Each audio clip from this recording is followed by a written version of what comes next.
Profecias sobre a volta de Jesus que estão se cumprindo diante de nós. E o nosso texto áureo é um só, e ele está escrito nessas 3 passagens. Você pode escolher qualquer uma delas, que o conteúdo é o mesmo.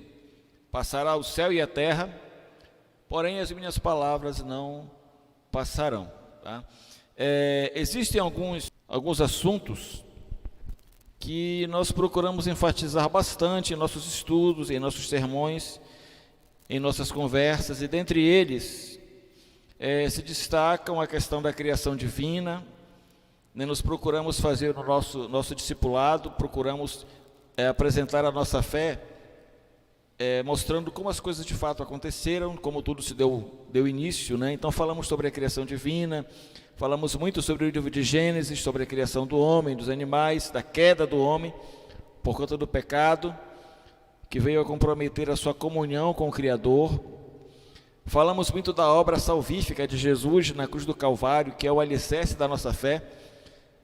Estávamos mortos espiritualmente, estávamos afastados de Deus, e Jesus veio e nos resgatou. Jesus veio e nos aproximou novamente de Deus, pagando o preço dos nossos pecados, nos dando condições de aceitá-lo, de recebê-lo como nosso Salvador, para termos de volta esta comunhão restaurada com o Senhor. E falamos muito também sobre a parousia, uma palavra um tanto estranha, uma palavra do campo escatológico, que significa a volta de Cristo, a consumação de todas as coisas. E nós falamos muito sobre essa volta de Jesus à terra para buscar a sua igreja.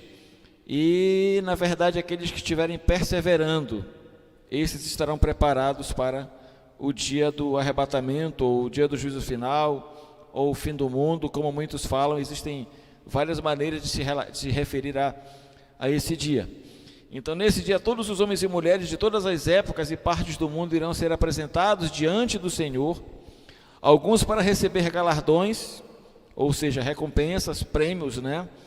E adentrarem o paraíso celestial, e outros para ouvirem sua sentença e serem condenados ao castigo eterno e serem lançados no lago de fogo, que é o que nós chamamos de segunda morte. A pessoa morre fisicamente e depois se ela não tiver entregue a sua vida a Jesus, não estiver firme nele, ela passa pelo processo de morte eterna, que é a eternidade longe do Senhor. Ultimamente, o assunto que mais tem se intensificado é o que se refere justamente a essa volta de Cristo e ao destino eterno das pessoas após esse retorno. Por quê? Porque quando nós estudamos a Bíblia, quando nós lemos as Escrituras e nós nos aprofundamos nesse assunto, nos esmeramos nesse assunto, nós percebemos que tudo que está acontecendo ao nosso redor no mundo, de fato está referendado na Bíblia. A Bíblia fala sobre essas questões. A Bíblia ela mostra que aquilo que foi profetizado pelos homens e mulheres do passado, que estaria previsto para acontecer nos nossos dias, de fato estão acontecendo. Então é muito fácil você ouvir uma notícia de algo que está acontecendo, de algo que está se desenvolvendo, e associar esse fato a alguma coisa que está de fato previsto na Bíblia, na palavra de Deus. E por isso, nos últimos dias, tem se falado muito sobre fim de mundo, destino eterno das pessoas, volta de Cristo, né? É exorbitante o número de referências bíblicas a respeito desse tema e das profecias, tanto do Antigo Testamento como do Novo Testamento. Aqui em Apocalipse 22:12, lemos: eis que venho sem demora. Essas palavras foram ditas pelo Senhor Jesus há cerca de 12.000 anos, e até agora esse sem demora, para alguns parece que está demorando. Então, esse é o questionamento de várias pessoas, né? Ele escreveu isso ele falou isso há 12.000 anos, então 12.000 anos para cá, não demorou, demora, são dois milênios, né? Então, onde é que está esse sem demora que ainda não chegou? Então, seria esse fato uma prova de que fomos enganados todos esses anos, que Jesus foi o impostor e que a Bíblia é a maior mentira já escrita e contada aos homens? Será que estamos aqui perdendo tempo? Estamos colocando a nossa fé em algo que não vale a pena? A resposta é não. Como podemos afirmar isso? Primeiro devemos lembrar que o tempo de Deus não é o nosso tempo. Para Ele, um dia é como 1000 anos, e 1000 anos como um dia. 2 de Pedro 3,8. Há todavia uma coisa, amados, que não deveis esquecer, que para o Senhor um dia é como 1000 anos, e 1000 anos como um dia. É por isso que no grego existem essas palavras que fazem referência a tempo. Uma é o tempo do homem, que é Cronos, e outro é o tempo de Deus, que é o Kairos, tá? Então esse sem demora, para nós parece que está demorando, mas Deus não é, Ele não se prende ao tempo, né? E precisamos também entender, eu já até falei sobre isso, eu vou falar no estudo que eu estou preparando para a escola dominical, sobre escatologia, uma palavra chamada anacronismo. Nós nos sentimos o centro da história, nós não somos o centro da história. Parece que de nós é que começa a contar certas coisas, ou é de nós que se olha para trás e vê, nós somos o centro. Não, nós não somos o centro. Existem coisas que ainda vão acontecer, coisas que já aconteceram e que muita gente ainda está esperando acontecer. Muita coisa que aconteceu no Apocalipse não vai acontecer, mas já aconteceu, está acontecendo. E as pessoas pensam o fim do mundo é aquela coisa com bomba caindo para todo lado. Irmãos, a igreja vai estar longe daqui a muito tempo, quando isso acontecer, né? Nós vamos falar sobre anacronismo. Em segundo lugar, a Bíblia deixa claro que a volta de Jesus, que nós não sabemos quando vai ser, está condicionada ao cumprimento de algumas profecias. Algumas profecias, ou melhor, todas as profecias messiânicas, não, escatológicas, precisam acontecer, para depois Cristo voltar, né? Então, essa volta está condicionada a algumas profecias que tão logo sejam cumpridas, podemos aguardar a volta do Senhor a qualquer momento.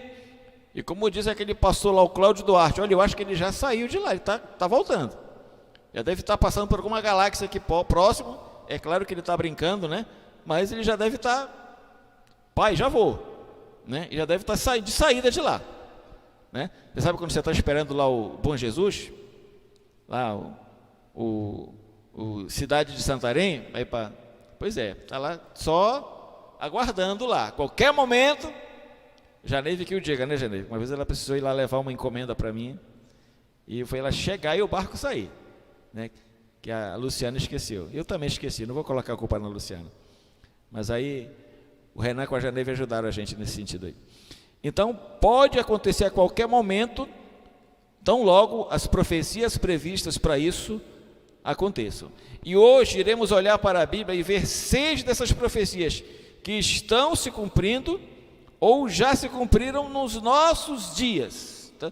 O nosso objetivo é mostrar aos irmãos o quão próxima está essa volta do nosso Senhor. E a primeira delas, né? O maior índice de terremotos, fomes, pestes e guerras. Mateus capítulo 24, versos 6 a 8. Ouvireis falar de guerras e rumores de guerras. Olhai, não vos perturbeis, porque forçoso, ou seja, necessário é que assim aconteça. Mas ainda não é o fim. Nós iremos ouvir falar sobre guerras, sobre os rumores de guerras, estão acontecendo. Ainda não é assim que o mundo vai acabar. Não é essa a volta de Cristo ainda. Nós iremos ouvir falar sobre isso, mas ainda não é o fim. Calma, mas está perto. Se levantará nação contra nação, reino contra reino, haverá fomes, terremotos em vários lugares, mas todas essas coisas são o princípio das dores. E nós olhamos para o mundo hoje, o cenário é este aqui: pessoas passando fome, terremotos em vários lugares, nação contra nação se levantando, guerras e rumores de guerras. Mas alguém pode questionar, mas essas coisas sempre existiram, de fato, né? Você estuda a história da estátua de Nabucodonosor, Babilônia, Império Medo-Persa, Império Grego, Império Romano, né? Os bárbaros lá no pé de barro e ferro. São períodos que envolvem guerras, sempre envolveu guerra, né? Os babilônios foram derrotados pelos medo-persas, que foram derrotados pelos gregos, que foram subjugados pelos romanos, que foram subjugados pelos árabes, pelos muçulmanos, pelos bárbaros, e hoje a guerra continua, E guerra, sempre se falou sobre guerra. No entanto, nunca guerras, pestes, fomes e essas coisas aqui aconteceram com tanta frequência. Está se intensificando isso. As guerras, as doenças, os terremotos de hoje nem se comparam com tudo que aconteceu no passado. Você acha que no tempo de Alexandre o Grande tinha bomba atômica? Tinham armas químicas? Não, era na espada, nem pólvora tinha. Na espada, na faca, na enxada, o que tivesse na mão, eles iam para a guerra. Tinham algumas máquinas que lançavam bolas de fogo, né? Mas nem se compara com o que nós temos hoje aqui. Várias guerras eclodiram nos últimos anos. Eventos como a derrubada do regime talibã no Afeganistão, o conflito entre Índia e Paquistão, a invasão dos Estados Unidos, do Iraque, e guerras cada vez mais intensas em Israel e Palestina, sem contar com a invasão da Rússia agora na Ucrânia, que tem afetado todo o planeta, entre tantas outras guerras, do Vietnã, Primeira e Segunda Guerra, a Guerra das Malvinas, várias guerras. Países que estão em guerra interna, como o Brasil, né? Pestes, incêndios, inundações, terremotos também são vistos por toda parte com mais frequência. Entre elas destaca-se aí o coronavírus. A nossa geração não viu doenças do passado, mas infelizmente vimos aqui como foi o coronavírus. Todos nós aqui perdemos parentes, amigos, colegas, professores, irmãos em Cristo. Foi algo terrível. E agora tem uma outra praga aí, uma tal de varíola do macaco, né? E já tem mais de 3 mil brasileiros afetados com isso aí. Essa é cruel, mais cruel talvez, né? O corpo vira uma pele toda podre, cheio de feridas. Se isso se alastrar, se isso chegar ao nível do coronavírus, acaba tudo, né? E o maior índice de transmissão é por meio de relações homossexuais masculinas. A Organização Mundial de Saúde já falou isso, né? Relações homossexuais entre homens, que tem alastrado, e aí acaba contaminando pessoas que não têm nada a ver com isso. Também houve grandes incêndios florestais na Austrália, em 2019, em setembro, enquanto uma grande praga de gafanhotos assolou a África Oriental, do outro lado do planeta, com muitos países agora enfrentando a fome. Em janeiro de 2020, a Indonésia sofreu uma enchente em Terra Nova, lá no Canadá, que foi atingida pela maior tempestade de neve em um século. Ocorreram terremotos em Elazig, na Turquia, no sul de Cuba, no Caribe e em outros lugares. Então esses sinais são claramente as profecias do final dos tempos se cumprindo. Então veja, faz sentido quando pensamos, por exemplo, na camada de ozônio, que há algumas décadas já está se falando, olha, está acabando. O mundo está produzindo muito gás carbônico, são muitos automóveis, muitos incêndios em florestas, muita coisa está acabando.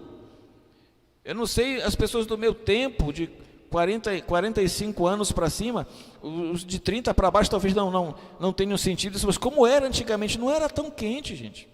E alguém diz assim, mas hoje você está no ar-condicionado, você está no carro, depois que você sente, quando você sai, você sente aquele calor. Você é uma minoria. Quem aqui tem carro com ar-condicionado? Talvez uns 2 ou 3. Vai falar isso para um feirante que passa o dia todo lá no sol, para aquelas pessoas que passam o dia todo carregando navio ou carregando caminhões com carga, que passam o dia todo ali. Venha ver os pedreiros aqui, como eles sofrem aqui durante o dia, lá colocando tijolo, colocando cimento. É terrível. Não era, está pior. Isso justifica quando falamos da questão da água. Todos os olhos do mundo estão no Brasil, na Amazônia, que segundo eles aqui, né, é o pulmão do mundo, nossa floresta. Maior quantidade de água doce do mundo, segundo eles, está aqui.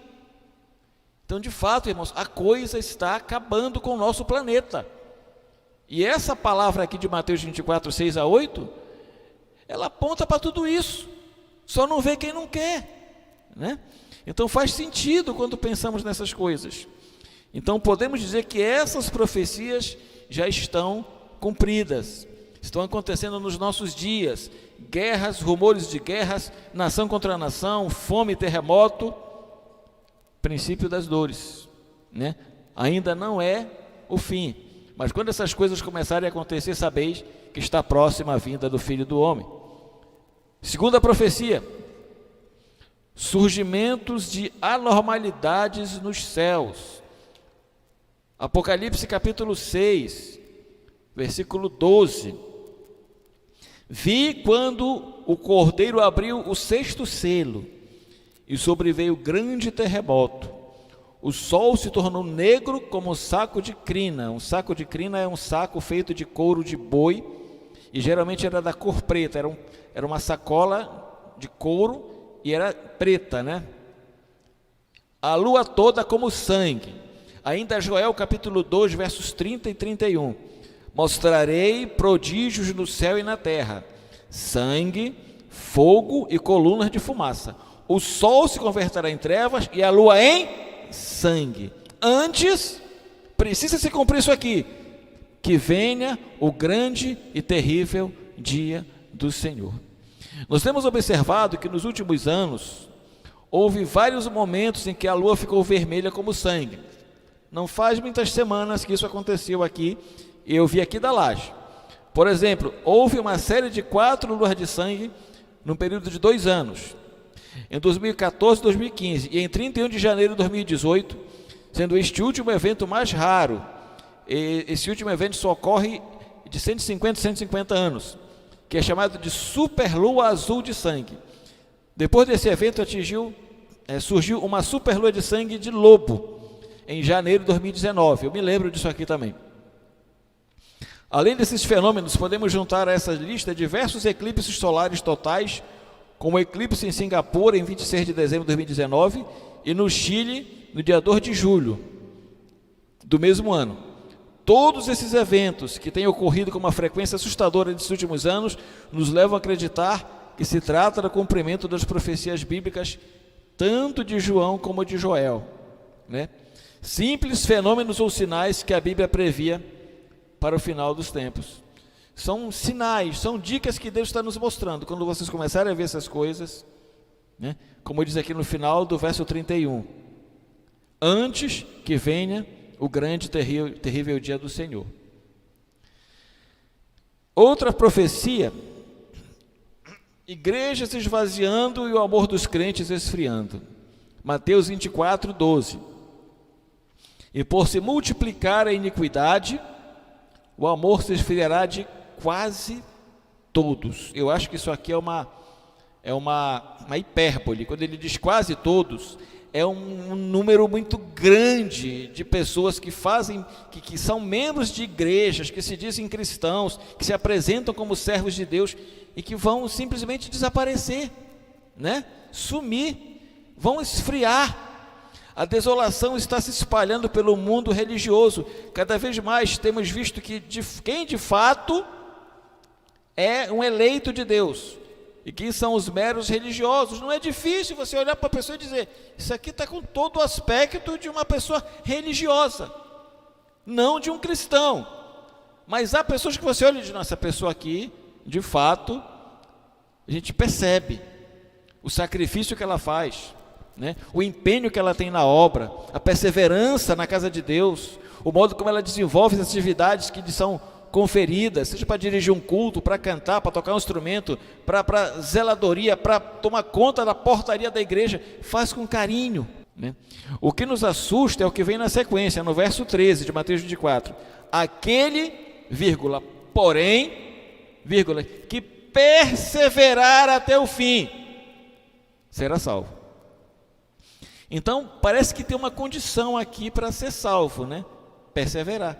Ou melhor, eu não digo condição, porque Cristo já pagou o preço dos nossos pecados, mas uma coisa que identifica o verdadeiro servo de Deus, uma coisa que classifica ou qualifica um homem ou uma mulher cristão ou cristão de verdade, é a palavra perseverança.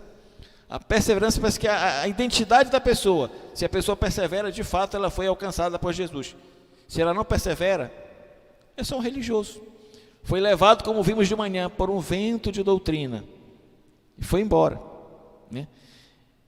Eu penso que seria um tipo de apostasia que está acontecendo. Somos um corpo e Jesus é o nosso noivo, amém? E esse noivo vem buscar quem? A sua noiva. Então ele vem buscar uma noiva que esteja preparada. E se nós somos o corpo, precisamos estar unidos com esse corpo. Ou você acha que Jesus vem buscar a sua noiva e vai levar ela sem um braço, sem uma perna, sem a língua, sem uma orelha. Ele vai levar a sua noiva. Ah, mas eu faço parte da noiva, só que eu estou afastado, eu estou desviado, eu estou frio, Ele vai buscar a noiva dele completa. Se você é um dedo, acha que é um dedo, acha que é um pé, acha que é um braço, se não tiver, não vai, né? Ele vem buscar a sua noiva completa. E aqueles que subirem são de fato aqueles que pertencem a ele. Quem ficar é porque não era, nunca foi. Mas esse esfriamento de amor não vem somente pela falta de fé e perseverança de algumas pessoas. A pregação da palavra de vários pastores e obreiros tem se banalizado nas últimas décadas, perdendo paulativamente a unção de Deus, o que as torna incapazes de prover aos crentes o genuíno crescimento espiritual. Tem denominações, igrejas, pastores, bispos, missionários, seja lá o que for, apóstolos por aí, que estão mais atrapalhando do que ajudando, mais afastando pessoas de Deus do que trazendo para o corpo de Cristo. Irmãos, eu posso falar como membro do Departamento Nacional de Pastores e regional também. Faço parte da nacional e da regional. Para minha tristeza, eu já precisei disciplinar vários colegas. Tem mais alguns na agulha aí. Daqui a algumas semanas eu vou ter que viajar para tratar de um assunto de um pastor. Eu acredito que isso aí não vai ser preciso, que vai dar para resolver com conversa. Mas é triste para mim, né? É triste para mim fazer parte do departamento que cuida de pastores, e em vez de a gente ver aquele homem, aquela pessoa desenvolvendo o trabalho que Deus chamou, fazendo besteira, fazendo coisas erradas. Ah, sim, bons pastores, homens de Deus, pessoas separadas que se esmeram no seu trabalho, mas infelizmente, né? Até, não vou dizer que a ICEB nós tratamos dos casos, mas há denominações que não tratam, e o obreiro está lá, em pecado, fazendo coisas erradas. É mais um empresário da fé, né? Vendendo cura, vendendo bênção, vendendo unção. Isso não existe. E muita gente tem se decepcionado, se frustrado por conta desses falsos obreiros. Então a culpa não é só do rebanho, não. Tem muito pastor também que vai prestar conta séria com Deus, está também naquele dia, que vai prestar conta com Deus. Pessoas que estão mais interessadas em ganhar dinheiro, usando a igreja, usando a boa fé de pessoas inocentes para faturar, para crescer. Em muitas igrejas hoje não se sabe mais quem é espiritual e quem é mundano. Em muitas situações não há mais diferença, está tudo igual.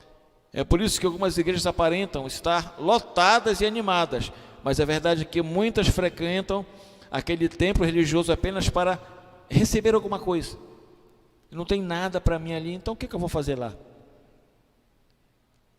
Você pode ver numa igreja que ela não é tão grande, mas você vai no culto, está 5, 6, 7 pessoas. Isso é o filé da igreja. Esses são, né? Eu sei que há muitos que estão trabalhando, estão estudando, estão com alguma dificuldade, ou seja, tem uma razão, mas a maioria não está acompanhando, não está participando, não está trabalhando, simplesmente porque não quer, né? Essa é a verdade. Então, por esse ângulo eu pergunto, qual a diferença entre a igreja atual e um templo no final da era da lei, quando Jesus desceu o chicote nas pessoas, estavam mercadejando a palavra? Qual é a diferença de muitos templos evangélicos hoje, que estão vendendo rosa, estão vendendo sal, estão vendendo vassoura, né? Tem uma igreja que já inventaram tanta doidice por aí, colocam um holofote atrás do pastor e a sombra do pastor fica projetando, e aonde pegar aquela sombra, porque a sombra de Pedro passava lá e curava. Misericórdia, besteira, né? E está lá esse povo. Por isso que muita gente tem se afastado, esfriado. Muitos pastores vão prestar conta com Deus por conta disso. Quarto, o surgimento de falsos cristos. Mateus 24, 4 e 5. E ele lhes respondeu: vede que ninguém vos engane, porque muitos virão em meu nome dizendo, eu sou o Cristo, e enganarão a muitos. Pessoas que se dizem Deus, né? Se dizem Cristo, eu sou Deus, eu sou Cristo. Tá até falando sobre uma síndrome que tem em Jerusalém, que os donos de hotéis ali já perderam a conta de quantas figuras chegaram ali dizendo, olha, escreve meu nome, eu sou João Batista. Seu nome é João? Não, eu sou aquele João Batista lá que ressuscitou. Eu sou Elias. O Elias o profeta, eu não morri, eu fui para o céu, voltei. Ou então, eu sou Jesus. A pessoa já sabe que é uma loucura, né? Uma síndrome, algo psicossomático, sei lá. Falsos cristos surgiriam. Essa profecia do Senhor indica que quando Ele retornar, quando Ele estiver prestes a retornar, estaremos com o mundo cheio de falsos cristos, enganando pessoas. Nos últimos anos, falsos cristos têm surgido, enganado as pessoas em países como China, Coreia do Sul, Japão. Esses falsos cristos não possuem a essência de Cristo, nem podem proclamar a verdade, mas assim mesmo afirmam ser o Senhor. Já ouviu falar em Santo Daime? O camarada se intitula um tipo de Deus ou Deus, e ele atrai muitas pessoas, e tem aquele reverendo Moon, né? Reverendo Moon, teve um homem uma vez que deu um testemunho. Ele disse, meus amigos, a maior alegria que eu tenho na vida, minha maior alegria, porque lá é o seguinte, quando o camarada casa, ele casa com a mulher dele, aí o reverendo Moon leva ela para a casa dele, e o primeiro a tocar na mulher é o reverendo Moon. Ele diz, a minha maior alegria é que a primeira relação que ela tem foi com o nosso grande reverendo Moon.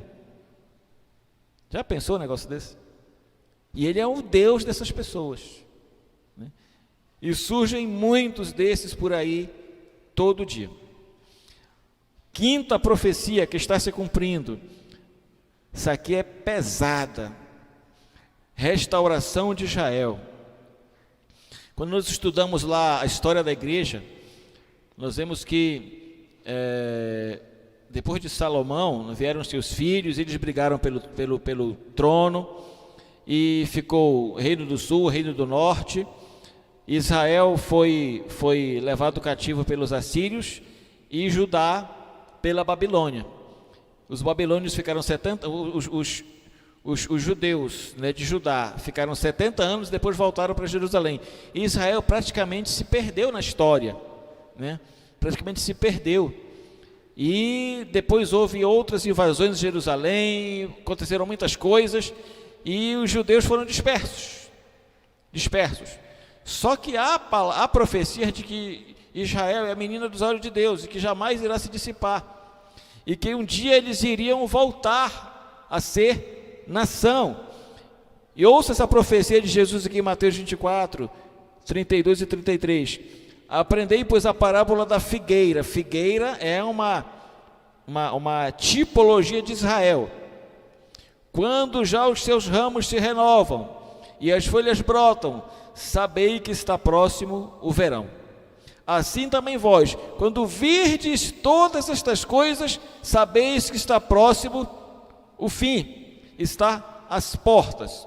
Que coisas? Uma delas é isso aqui, a parábola da figueira. Israel. Muitos que creem no Senhor sabem que os tenros ramos de figueiras, de folha de figueira, se referem à restauração de Israel. Quando Israel foi restaurado, quando Israel foi restaurado, o dia do Senhor estaria mais próximo. Israel já foi restaurado? Já. Quando aconteceu isso? 14 de maio de 1948. Há uma profecia lá em Isaías que diz: quem são esses que retornam como pombas, voltando para o seu local, para a sua casa? Nesse dia aqui, quando Israel foi restaurado, que eles tiveram o direito de voltar para aquela parte de próxima à faixa de Gaza, onde está tendo briga até hoje por causa da volta, né? Por causa da volta dessa situação toda, vários aviões de todo o mundo começaram a chegar em Tel Aviv. Judeus voltando de vários lugares do mundo para suas festas, suas celebrações, para fazer suas caravanas para Jerusalém. Então, obviamente, essa profecia do retorno do Senhor foi integralmente cumprida. Isso aqui já aconteceu. Logo, estamos 74 anos mais próximos do arrebatamento. Se quando isso aqui acontecesse, já estaria mais próximo, ele está só chegando perto.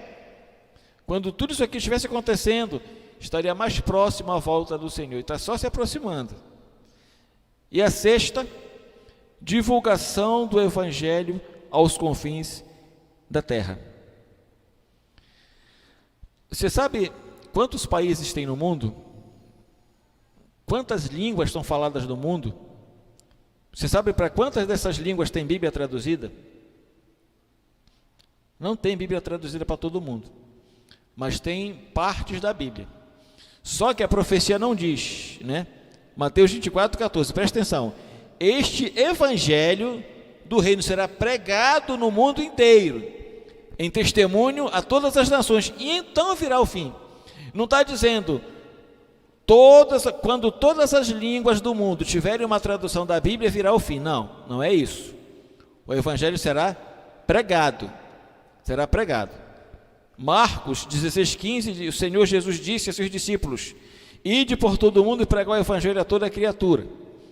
Aí completa com Mateus 24: e este evangelho do reino será pregado no mundo inteiro, em testemunho a todas as nações, e então virá o fim. Então, depois que Jesus ressuscitou e subiu ao céu, o Espírito Santo começou a orientar aqueles que seguem o Senhor Jesus a dar testemunho dele. Vocês vão pregar a palavra. É como era no passado, a educação era oral, né? O pai ensinava o filho ensinava o neto bisneto, e assim vai. Então eles pregavam dessa maneira. Eles só tinham o Antigo Testamento. O Novo Testamento começou a ser escrito umas 6 décadas depois da morte de Cristo, né? As cartas de Paulo. Mas não é preciso ter a Bíblia toda para pregar o Evangelho, né? O ladrão da cruz nunca leu a Bíblia, nunca foi para um culto. Se ele tivesse tido a oportunidade, certamente ele faria, mas ele não teve, ele morreu. Mas ele foi para o céu, né? Então, hoje os cristãos se espalham por todo o mundo, em muitos países democráticos, e adotam o cristianismo como a religião do Estado. Muitos países estão adotando ainda. Mesmo na China, onde o partido no poder é ateu, dezenas de milhões de pessoas aceitam o evangelho do Senhor Jesus. E isso mostra que o evangelho da redenção da humanidade, da humanidade, por meio do Senhor Jesus, se espalhou já por todo o mundo. É evidente, então, que a profecia do retorno do Senhor, esta profecia aqui já foi cumprida. Muçulmanos, hindus, budistas e outras pessoas têm acesso ao evangelho por meio da internet, por meio da telefonia celular. Nunca pisou um missionário naquele país, mas pela internet, pela telefonia celular, o evangelho chegou ali, e muitas pessoas têm acesso a essa mensagem, e elas entendem que liberdade somente Cristo pode dar, que salvação somente o Senhor Jesus pode dar, que salvação somente por meio daquele que morreu na cruz. E eles entendem que aquela proposta da religião que lhes foi imposta não resolve nada na sua vida. E eles entendem isso. Para quem assistiu aquele filme, Deus Não Está Morto, o número 1, que são 3, né? Tem uma moça muçulmana ali que ela se converte ouvindo, né? No fone de ouvido. Depois ela é descoberta pelo irmão, o pai expulsa ela de casa. Mas isso acontece muito em países que a gente não sabe, né? A gente não sabe, infelizmente acontece aqui também, né? Dessas pessoas usarem a tecnologia para pregar a doutrina deles, e algumas pessoas também têm aceitado. Mas o que eu estou querendo dizer? Que o evangelho já chegou a todo o mundo. Que essa profecia aqui também está praticamente cumprida. Lá na tribo dos índios, não sei das quantas, já tem gente lá com Facebook, com internet, não propriamente na tribo, mas na cidade próxima, né? Há missionários. Então o evangelho já chegou, queridos, praticamente em todo o mundo, e praticamente todo mundo já tem acesso à palavra do Senhor. Diante desses sinais, né? Pode colocar aí, Luciano, em conclusão. Diante desses sinais evidentes, como devemos acolher a vinda do Senhor Jesus? A partir dos fatos listados hoje, podemos ver que esses 6 sinais do retorno do Senhor já se cumpriram ou estão se cumprindo em nossos dias. Isso significa que estamos vivendo um momento muito delicado e crítico, e por isso precisamos intensificar nossas orações, manter nossas vidas em ordem, em santidade, nos esforçarmos para pregar a palavra de Deus ao maior número possível de pessoas e não deixar, queridos, de nos congregar. Além disso, enquanto aguardamos a manifestação da glória de Deus por meio de Jesus no dia do arrebatamento, é fundamental mantermos a nossa comunhão com a igreja por meio dos cultos e reuniões de oração. Precisamos estar firmes, alimentados pela palavra de Deus e com azeite em nossas vasilhas para não sermos apanhados de surpresa. Essa é a vontade de Deus para seus filhos e filhas. Conforme lemos em João 10:27, as minhas ovelhas ouvem a minha voz, e eu as conheço e elas me seguem. Eu acredito que aqueles que de fato pertencem a Jesus estão entendendo a seriedade desse assunto, pois são capazes de reconhecer a voz de Deus e acreditar que a volta de Jesus está mais próxima do que se pode imaginar. Queridos, que possamos estar preparados para esse momento e não sermos apanhados de surpresa. Muitos naquele dia dirão: Senhor, mas eu evangelizava, eu pregava, eu cantava, eu era o pastor da igreja. E vão ouvir do Senhor: eu nunca conheci vocês. Aquelas 5 ficaram batendo na porta: Senhor, abre a porta. Quem são vocês? Não, nós éramos das 10. Não, as pessoas que eu chamei estavam comigo, ficaram comigo, me seguiram. Vocês estavam onde? Passeando, brincando. Muita gente, infelizmente, queridos, vai ficar batendo na porta, não vai entrar. Que nenhum de nós esteja nesse grupo.